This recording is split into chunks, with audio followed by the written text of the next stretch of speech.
that sometimes in our debates of social class, of course. Now, how to tackle this? This is what the next 45 minutes are about, and this is something which is a problem in the Balkans, but absolutely not only. So what we think is that if you speak about exclusion, you have to oppose it with a clear stance for inclusion, and that's why we call this debate inclusion. Now, we said in the preparation also that this is a debate about the glass ceiling and how to break the glass ceiling, for everybody. So let's give it a look, how to do that. We will see in the next 45 minutes, but let's start with a video that we have prepared for you.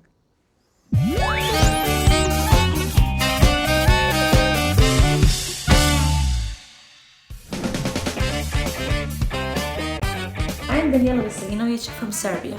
I am the trumpet player and leader of the brass band. All my life I am in music and talk about that trumpet is not only for men, it is instruments for everybody. I have my own orchestra.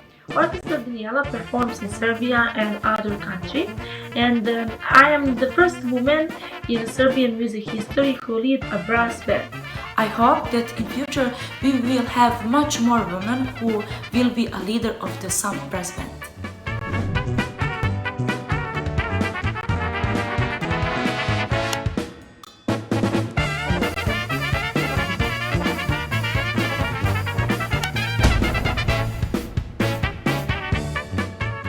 The aim of the project was to increase the social and cultural integration of disadvantaged children and youth by active participation in cultural activities.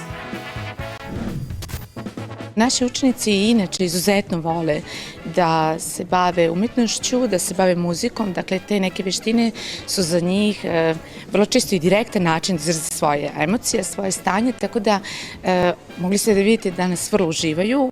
Ono što je ovdje sada najbitnije je da će se na kraju ovoga procesa svako dete će biti uključeno u nekakav kulturni život i kulturno će biti institucionalizovano kroz izložbu koja će biti organizovana sa naše strane u galeriji. The lesson we learned was that working in a totally different environment, it's a challenge.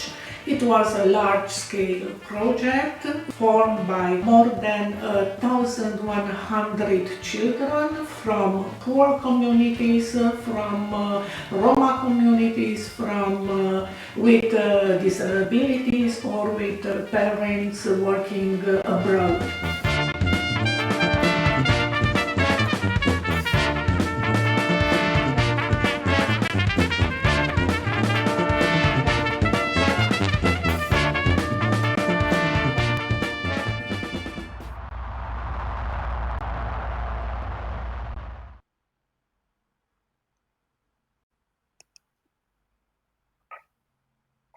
It's a bit of a difficult one because we have 6 participants, now 5 for the beginner, and the 6th one will join us later. So I might interrupt you. You might not have all the time to speak that you would dream of. Bear with me if I interrupt you. This is not because I like to interrupt you. This is to make space for everybody. So also try to be concise. This doesn't mean that I want one-word answers of you, but just avoid monologues as much as you can. So moving to the participants, you've already seen some of them in the video. We also have Daniela Cortocci, a young European ambassador from Albania who's working on female empowerment. A very warm welcome. We have with me in the studio Sławomir Tokarski, the director of the Directorate for European Territorial Cooperation at the Directorate General for Regional and Urban Policy at the European Commission. A very warm welcome to you. We have Dragan Ristic, who is the director of the Romani Cultural Center in Belgrade, but you're also a rock musician, aren't you? And we have Jelena Pletic, the head of Department of Horizontal Affairs at the Interreg Hungary-Serbia program, working on a women business hub. And we have also Corina Raciano, a project manager at the Intercultural Institute in Timișoara in Romania. We already had the mayor of Timișoara earlier in the debates, so very warm welcome to you too. Corinna, let me kick off with you. You were in the video. Could you tell us more about the project? And also I'm wondering particularly, we see children in the project. Would you say there is a glass ceiling for children already? Of course, that there is, because we saw in during all our activities in poor communities, in Roma communities, in communities with the parents who are working abroad, that the children are alone, that the children are not exposed to cultural offer, and they are not they have the same rights, but they don't have the same access to culture.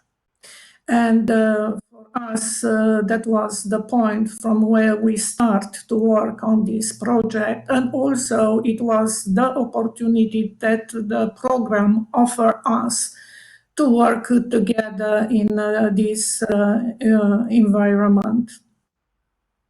So what kind of arts are kids, actually I'm just taking you up on what you just said. What kind of arts are children exposed to through your project? So what we have done, it was cultural intervention in those poor communities, marginal communities from rural and urban area.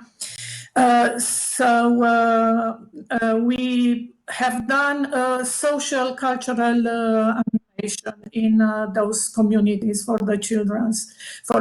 Though, so we have done storytelling. And if we don't have time, but if you are looking to the stories that those children without the parents who are working abroad, so you will be shocked about the kind of suffer they themselves. Or we have done theater forum, or we have done video and photo voice in those poor communities, fine arts, painting, also different kind of activities who involve the poor and small children. Also, what it's important to underline, we were all the time in unconventional spaces where the culture must be. We were all the time in outdoor and prepared all the utilities necessary for the children to feel well, to be part of our project. And in this respect, what we gained, it was also a lot of parents who were staying and looking at us, or who were expressed themselves after we finished work with the children. Also, we have done together work with the local stakeholders, because we prepared the artists for those interventions. A lot of capacity building for artists also. Corinna, thank you very much. Let me turn to Jelena. You work on another Interact project. Could you tell us about what you are doing and how it is linked to this topic of inclusion? Yes, of course. Thank you very much. But unfortunately, I have to correct you. I work for the managing authority for two Interact IPA CBC programs. One is Croatia-Serbia, and one is Croatia, Bosnia and Herzegovina, Montenegro. However, we are familiar with the subject, since both our programs are financing inclusion projects. In fact, one of our priority axes is especially dealing with social inclusion, social care services, especially focusing on elderly people and children. Thank you very much. I would like to ask Daniela, you said you're working on female empowerment, and we've seen in the video a female brass band leader, which is rare enough. But what actually, just to get people an idea, what is important about female empowerment, but specifically, what does it mean concretely to you? Hello, everyone. Actually, I'm very honored to be part of this debate and this panel. This means inclusion. And I wanted to say that for me, this is very close to my heart, as I was raised in a small city in north and east of Albania, and I saw some of my friends and my cousins leave in school at the age of 10 and at the age of 12, and they didn't have the opportunity to study, and they didn't have the opportunity to choose for themselves. And as we have the opportunity, as I had the opportunity to do so, thanks to this program as well, Young European Ambassadors to Western Balkans, we are trying to reach as much of young girls and women and trying to empower them through our programs. And actually, we had an activity as we are before the 1 week before the election here in Albania with the support of a European Union delegation here, and we aimed to reach the first-time voters, but we found something very interesting. Unfortunately, there was a group of Roma girls and women, which with them we wanted to talk about voting, but we realized they didn't know how to write their name and they didn't know how to sign. And this was all because the society there didn't include them. And the parties there had never gone to their community, nor to ask for votes or nor to ask for what their needs are. And this is what we really need to do in Western Balkans. Now, may I still ask you to be a bit more specific on I'm struggling to phrase this question, but what do you actually do concretely with somebody you're trying to empower? What can you give to these people? How do you approach them, and what activities are you organizing?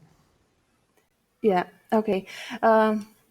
Actually, even before this program, I tried to reach them through some of them through social media, and some of them from friends of my friends and my cousins. And as I write poetry and verses, I found that there are a lot of girls and women who get inspired by them, and there are a lot of women who just need a word, who just need to someone else to say that okay, we even us have been through the same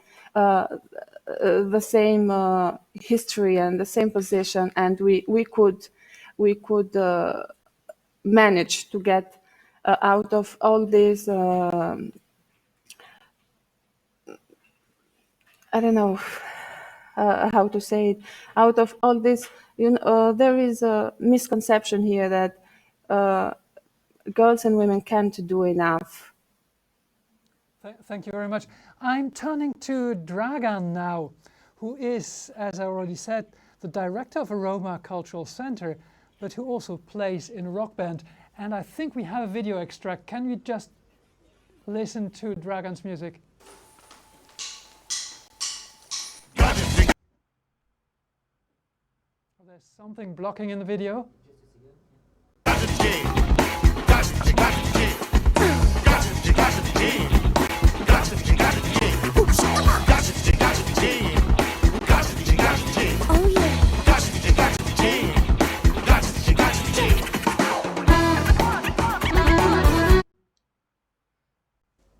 Now, Dragan, you say that you call your music rock and Roma.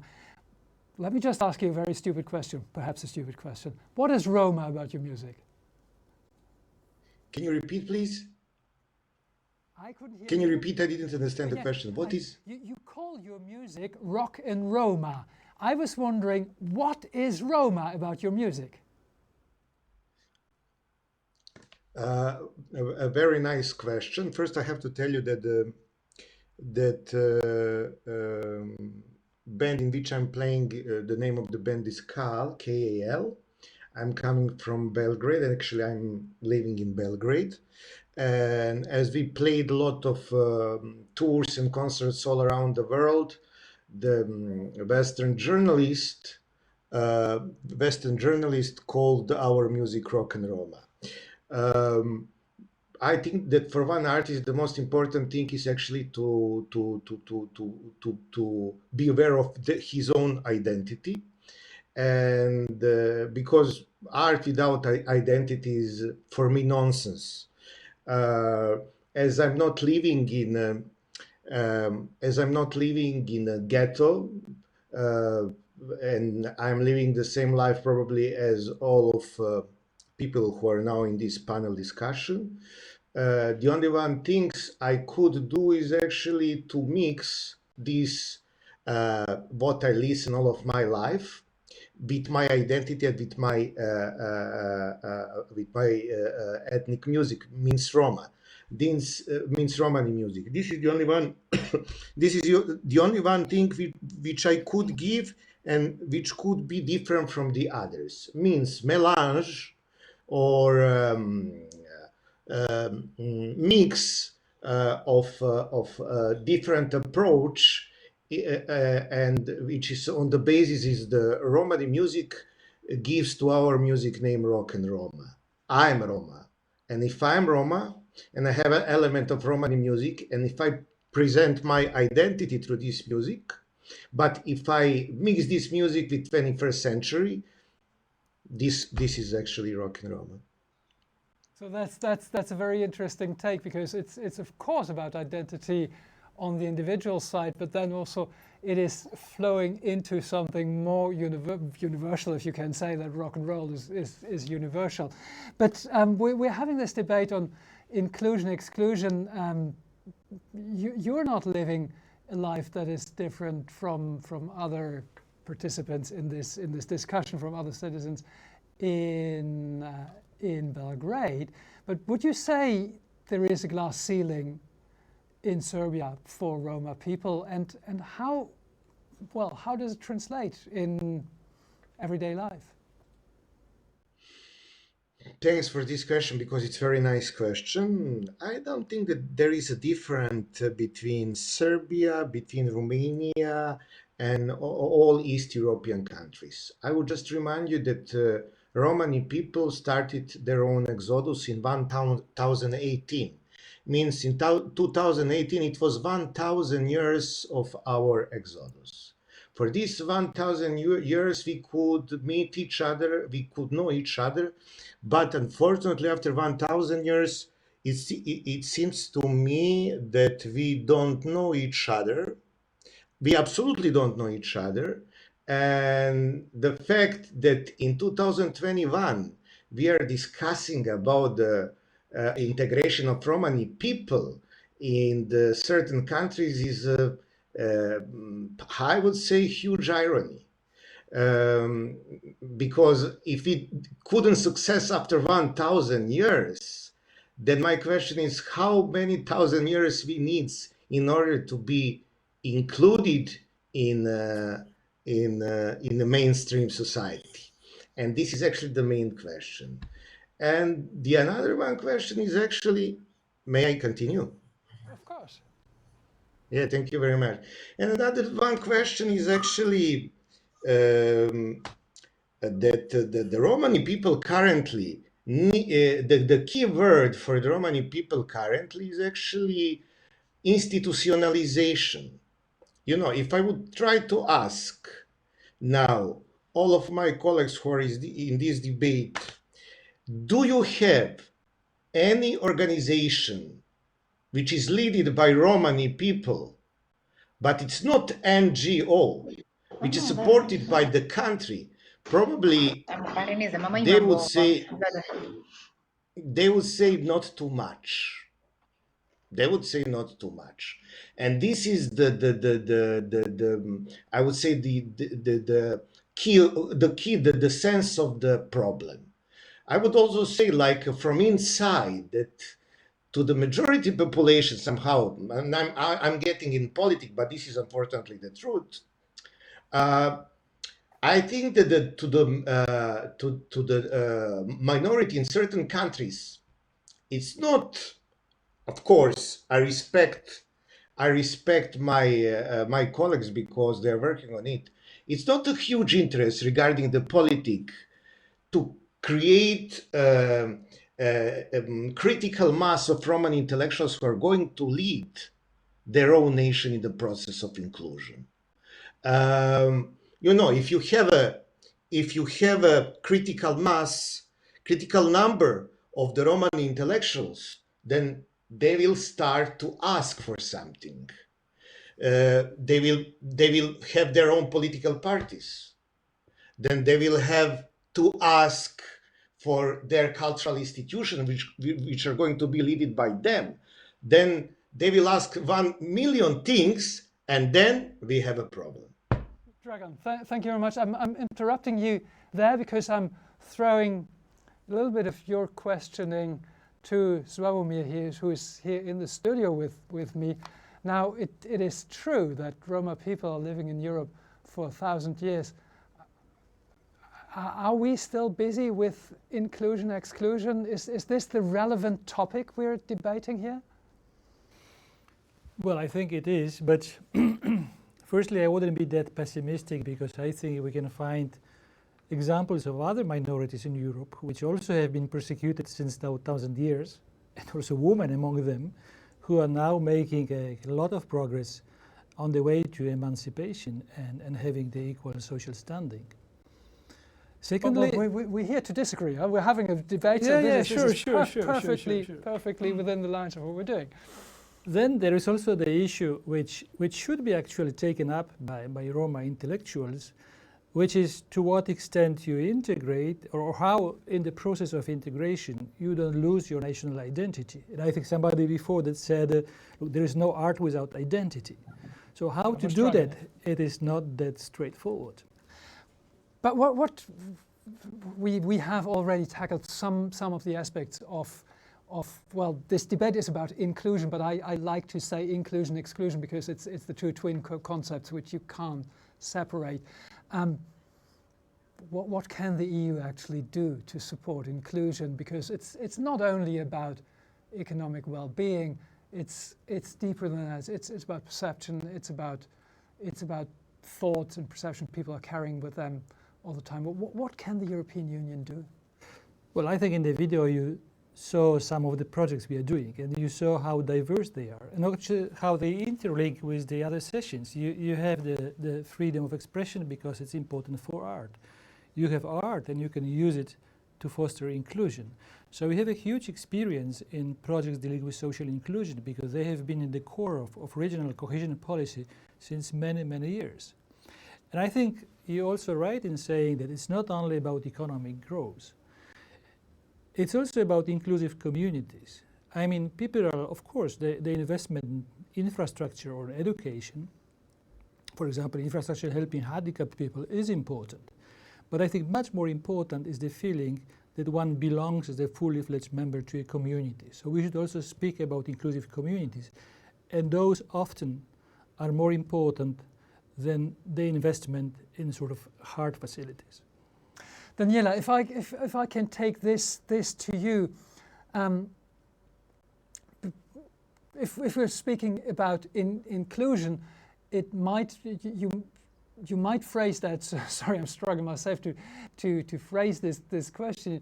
You might phrase this in terms of inclusion in a community or inclusion in the rest of the society. Which aspect is more important in your work? Okay. I think that inclusion in the society,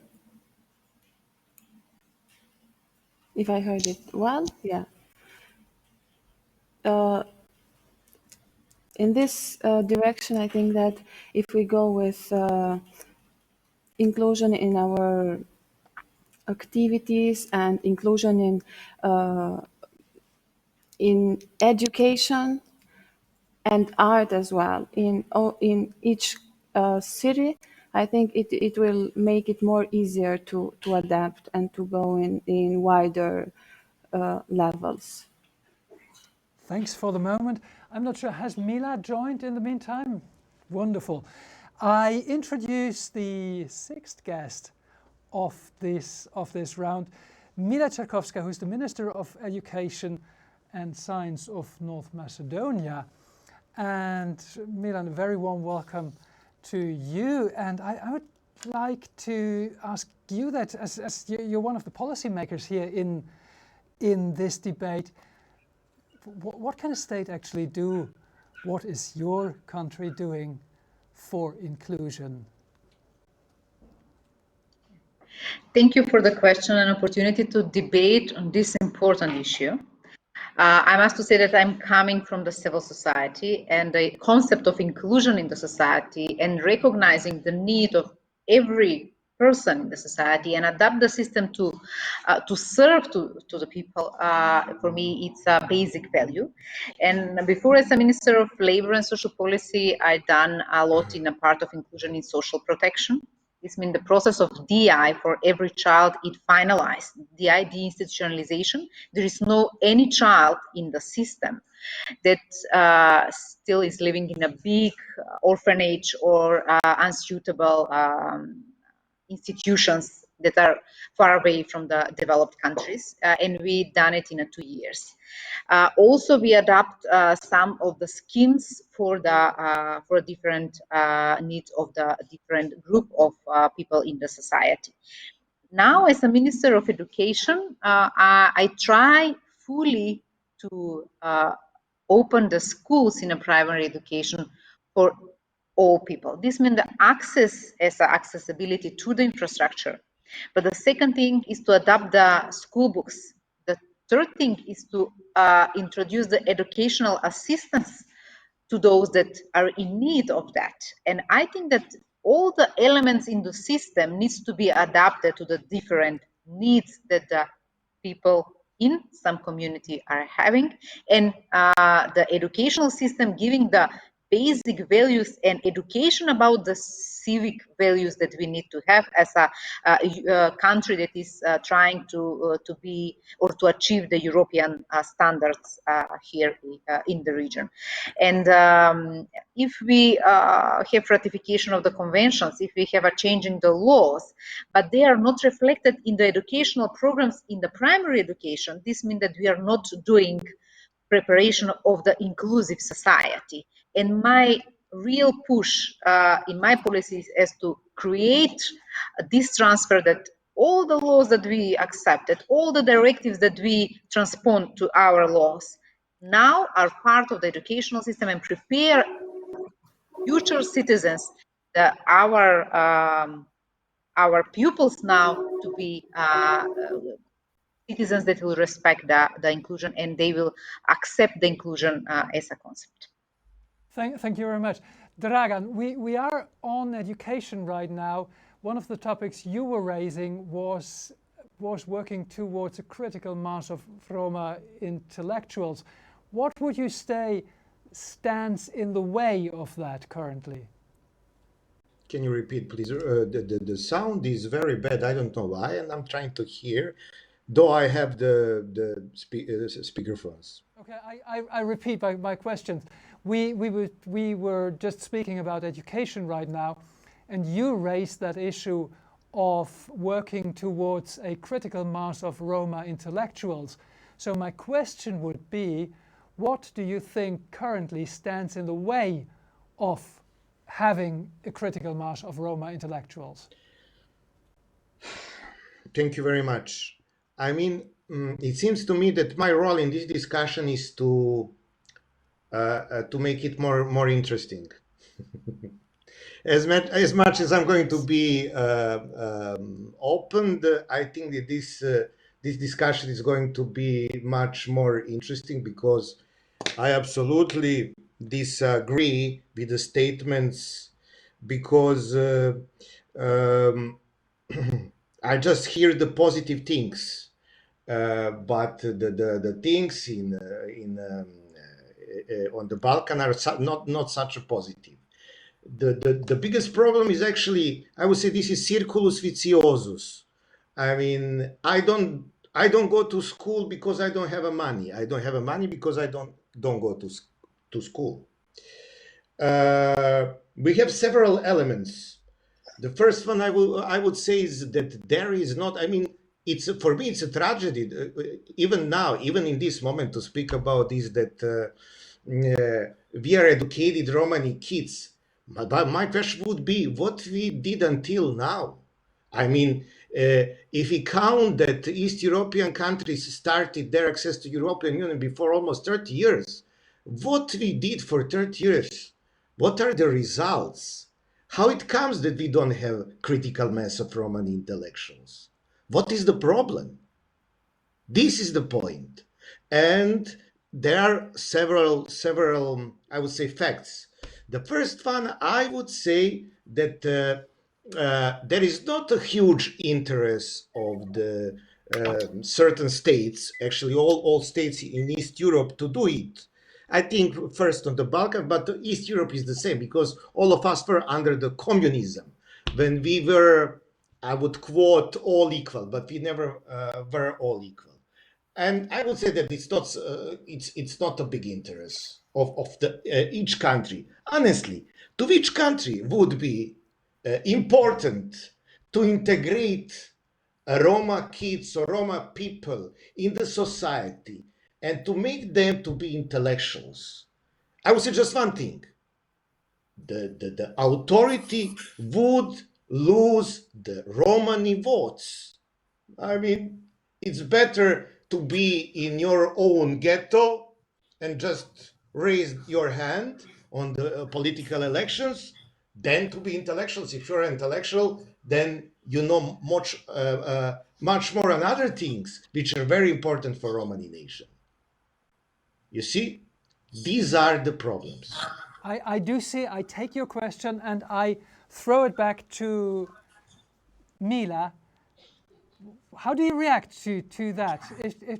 Do Balkan countries' governments have a clear stance, have a clear willingness to work towards having a critical mass of Roma intellectuals, and what are they doing?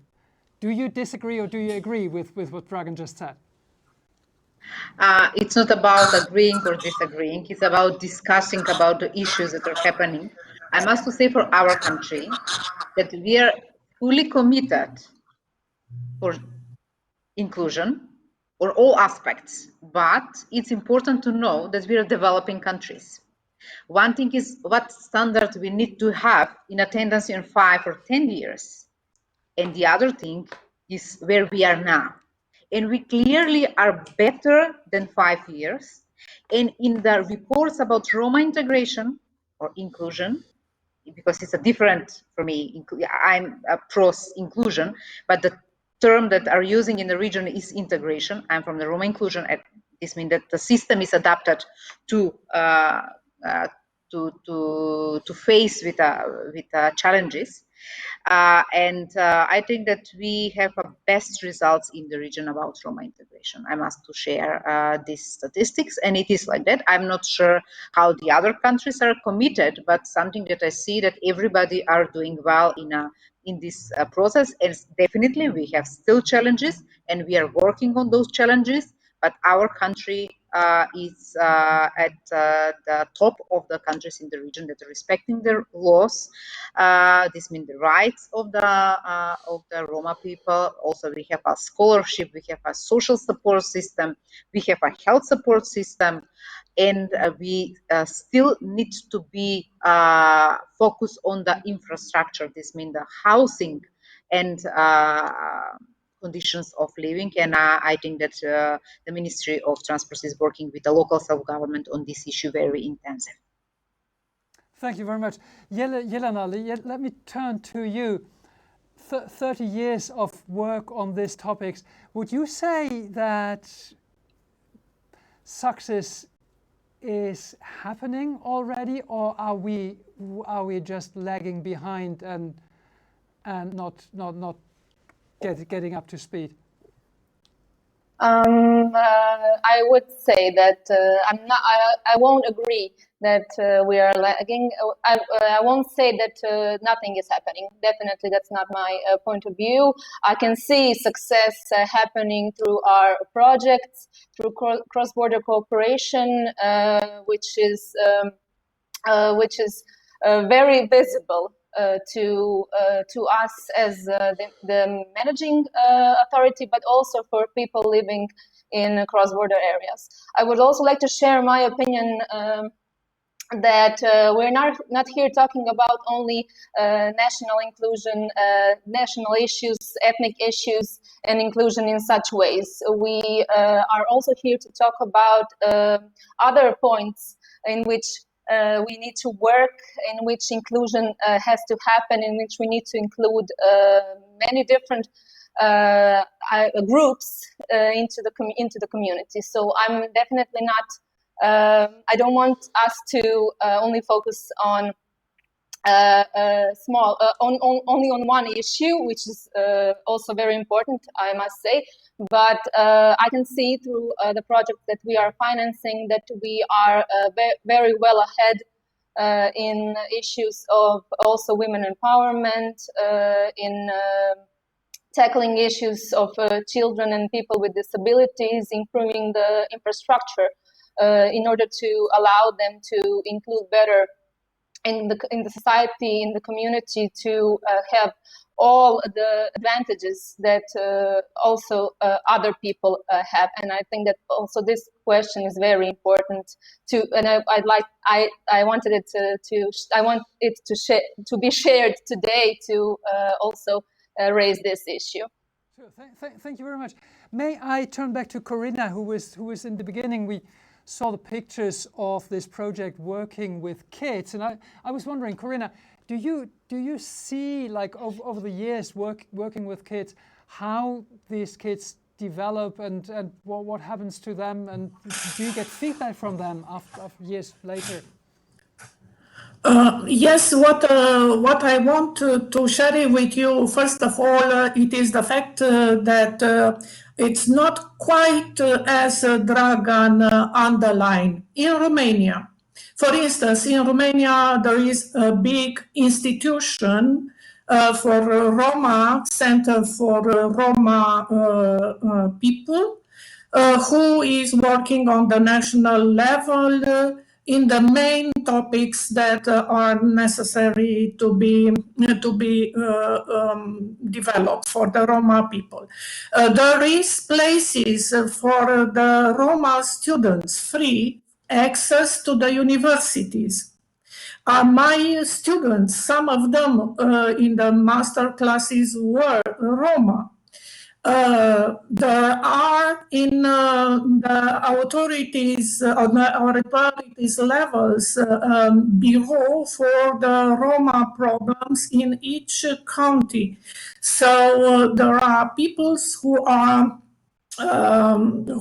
civil servants who are working for on this issue. There are schools which are teaching the young children in a Roma language. And we are the first one who developed a book for small children who are speaking Roma and who are learning in a Roma language. So the effort of the Romanian state and the Romanian government on this direction, it is, and you can see the results. You can see, for instance, in our organization, we were setting up and we help several young intellectual Roma to set up NGOs to express themselves. So for the all frameworks, it is, and it is prepared to be accessed by the people. The main issue it is, from my point of view, to encourage young Roma and children from Roma community to access the school. So this is the main important issue, because when they are 10 or 11, they just finish to access the school. And working with parents and working on this issue, it is, from my point of view, the most important things. Thanks a lot, Corinna. I would like to raise this question for you. Well, what Dragan was saying is essentially is that there are programs and there are ongoing programs, but there is of course an irony of having people who are in Europe for 1,000 years and still being busy with integrating them, which is probably a bit of a parallel irony to the fact of opening the doors to Europe, to the Western Balkans. Well, they are in Europe, aren't they? But my question is rather on that difference between like schooling and vocational training and the topic Dragan raised of working towards more intellectuals, because intellectuals are future leaders, of course. Is this higher level of education when it comes to specifically Roma people of concern for the European Union? Yes, it is, and I think that the Roma case indeed is particular because they, on their way to inclusion, they face not one glass ceiling, but many of them. They face the glass ceiling when they want to join primary school, when they want to join secondary school, when they want to study, and finally, when they want to find a job. And if I may add, some of them are women, and they have an additional one more. So I think if really we aim at achieving this first generation of Roma intellectuals, there must be an approach which is trying to address all those glass ceilings in a sort of coordinated way. So it is sometimes called from cradle to grave.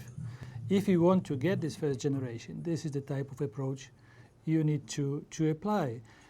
And then it is very powerful, I think, what comes with also our projects and programs is this having the role models that people could look at and say, well, she managed, so I can do it as well. And these people are also bringing something to the society. We tend to forget about it. We see it as a sort of one-side traffic. But it's not, because those people have talents, have skills, and they bring something in. I don't know how many valid directors of brass band orchestras we lost so much because women were not allowed to do this job. Like for example. Yeah. But it's not only, I think, about music, but it's also about intellectuals, about future leaders, and so on, which doesn't exclude each other, of course. Time is already running out again, and I think we're on a topic that morally you couldn't interrupt here, but I have to because of the timing. So I will do so. And we have again our in-house artist who has been drawing cartoons during this debate, and just have a look at this. But I want to express a big thank you to all of the guests, and also a little bit of express my apologies. This is really has been short for everybody, because 6 guests in 45 minutes is a short time. So this was structurally only scratching a little bit the surface. But I think there were a number of interesting topics that have been brought up. Now, the debates are not over yet. In 45 minutes, there is the next one, and that is about youth. I have to say these debates are supported by the European Union, and the Balkan Trafik Festival is not only these debates, but it's until Sunday a full program of music, of films, of portraits, and so on. Go to balkantrafik.com and have a look.